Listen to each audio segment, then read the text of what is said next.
कुछ कहानियाँ किताबों में नहीं मिलती, कुछ सच्चाइयाँ इतिहास से छुपा दी जाती है, लेकिन कुछ भविष्यवाणियाँ वक्त के साथ और भी गूंजने लगती है। ये कहानी है 1740 की। 1740 दिल्ली के एक कोने में एक पुराना गुंबद और एक ऐसी कहानी जो लोगों ने भुला दी थी। उस दिन एक अनजान फकीर शहर में दिखाई दिया। लोग उसे कलंदर कहते थे। उसके हाथ में लकड़ी का एक डंडा था और आंखों में एक अंधेरी झलक।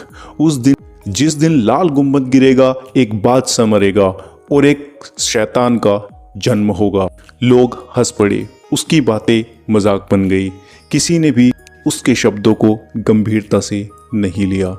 नवाब के दरबार में भी उसकी बात का मजाक उड़ा। हा हा हा हा, दिल्ली कभी नहीं गिरेगी, ये फकीर पागल है। साल बीत गए, लोग बदल गए, पर कलंदर कहीं दिखाई नहीं दिया। फिर एक रात बिजली आसमान से टूटी और लाल गुंबद में एक गहरी दरार पड़ गई। लोगों के चेहरे पे खौफ सा छाने लगा। उस रात नवाब की तबीयत अचानक बिगड़ गई। लहू की खांसी, दर्द और बेचैनी। हकीम भी कुछ समझ नहीं पाया।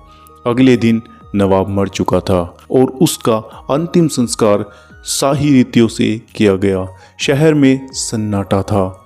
उसी वक्त दिल्ली के बाहर एक ब्रिटिश कैंप में एक बच्चा पैदा हुआ। उसकी चीख मनुष्य जैसी तो बिल्कुल भी नहीं थी। उसकी आंखों में लाल रोशनी थी, जैसे किसी और दुनिया का अंधेरा झलक रहा हो।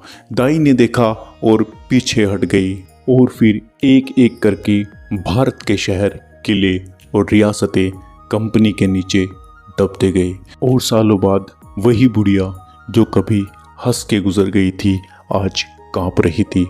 वो सब सच था, उसने कहा। किसी रणभूमि में धुआं था, आग थी और उस धुंध के बीच कलंदर की छाया दिखाई दी, जैसे वो वक्त से परे हो। एक बादशाह मरेगा, एक शैतान जन्म लेगा